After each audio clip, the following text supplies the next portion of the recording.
Keteladanan Abu Ayyub Al-Ansyori, sahabat Nabi. Assalamualaikum warahmatullahi wabarakatuh. Gimana guys kabarnya? Mudah-mudahan sehat-sehat dan baik-baik selalu. Kali ini saya ingin mengajak Sobat Channel Z untuk berziarah di makam salah seorang sahabat Nabi yang bernama Ayyub Al-Ansyori. Sahabat Ayyub Al-Ansyori ini adalah sosok yang luar biasa. Beliau ini dikenal sebagai salah satu sahabat Ansor yang memiliki kedekatan khusus dengan Rasulullah. Karena apa? Ada peristiwa historis. Ketika Nabi baru pertama kali menginjakkan kaki ke kota Yathrib atau kota Madinah. Di situ banyak sahabat yang berebut untuk pengen rumahnya ditempati oleh Nabi Muhammad SAW. Karena Nabi ini adalah sosok yang bijak, tidak ingin menyakiti supaya tidak terkesan membela yang satu dengan yang lainnya. Maka akhirnya sikap bijak Nabi ini diwujudkan dengan cara apa? Semacam undian. Jadi waktu itu Nabi melepaskan unta yang dikendarainya. Di mana unta itu berdiri, nah disitulah Nabi akan menginap. Subhanallah. Inilah sifat kebijakan Nabi ketika menghadapi para sahabat yang sama-sama ingin memuliakan.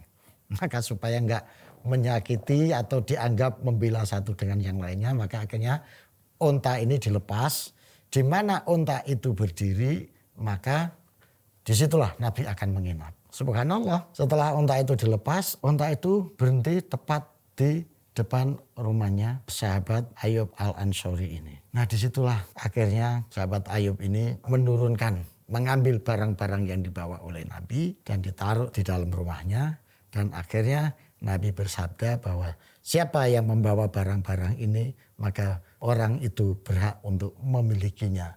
Artinya orang yang memiliki barang itu akan menempati barang yang ditaruh di tempat itu.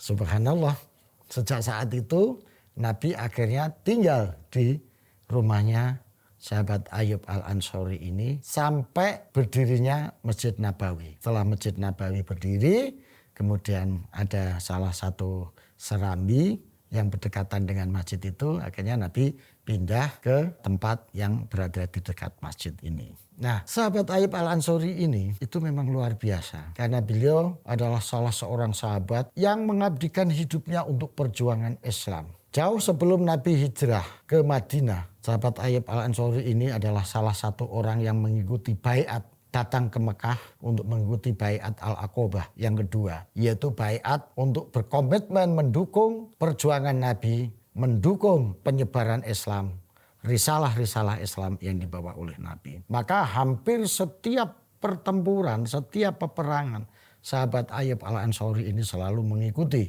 Mulai dari perang Khandaq, perang Uhud, perang Badar, dan beberapa pertempuran yang lainnya. Inilah keteladanan yang patut kita tiru. Karena apa? Bahkan sampai beliau sepuh, uzur, usia 80 tahun.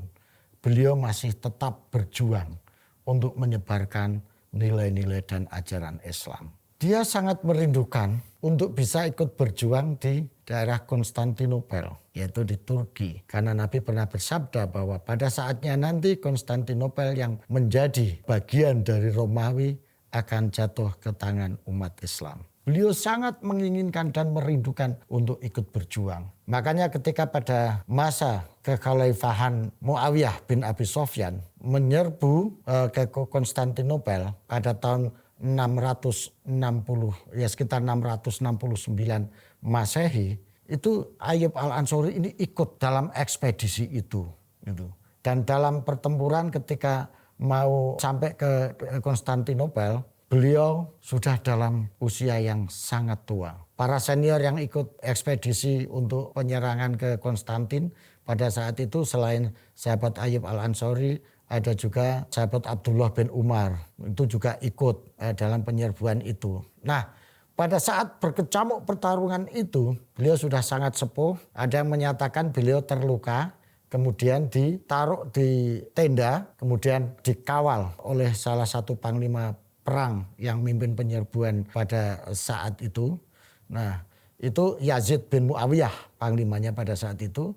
Nah, dalam keadaan yang sangat payah, Yazid yang mimpin pasukan pada saat itu tanya kepada sahabat Ayyub Al-Ansori, apa permintaan terakhir? Beliau hanya minta nanti kalau menghembuskan napas terakhir, beliau wafat, minta dimakamkan di dekat benteng pertahanan dari pasukan-pasukan Bizantium itu. Dan permintaan itu dikabulkan oleh Yazid bin Muawiyah sebagai panglima perang.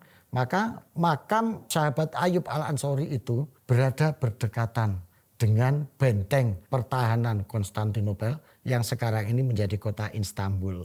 Nah, alhamdulillah kita bisa ziarah untuk hadir mendoakan di makam Syekh Ayyub Al-Ansori, sahabat Ayyub Al-Ansori ini.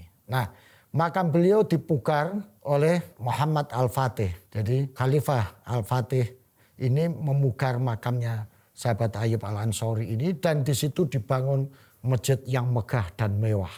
Maka kalau sahabat Channel Z hadir ke Turki atau datang ke Turki untuk berwisata, disarankan untuk berziarah di makamnya sahabat Ayyub Al-Ansori ini untuk mengambil spirit dan semangat dalam memperjuangkan ajaran-ajaran dan nilai Islam. Kalau dulu sahabat Ayyub Al-Ansori berperang untuk menyebarkan Islam, maka sekarang kita mengambil inspirasi untuk teguh menyebarkan nilai-nilai Islam dengan kebaikan, dengan perdamaian. Supaya akhlakul karimah ini menjadi wujud dan wajah Islam yang menarik bagi semua umat. Terima kasih guys. Assalamualaikum warahmatullahi wabarakatuh. Alsastro atau lengkapnya Dr. Ngatawi Alsastro SAG MSI adalah seorang sosiolog, budayawan, dan tokoh agama di Indonesia. Alsastro aktif beraktivitas sebagai akademisi dan berkesenian, serta selalu keliling Indonesia menyapa berbagai kalangan masyarakat sebagai upaya untuk terus merajut keberagaman bagi Indonesia Raya.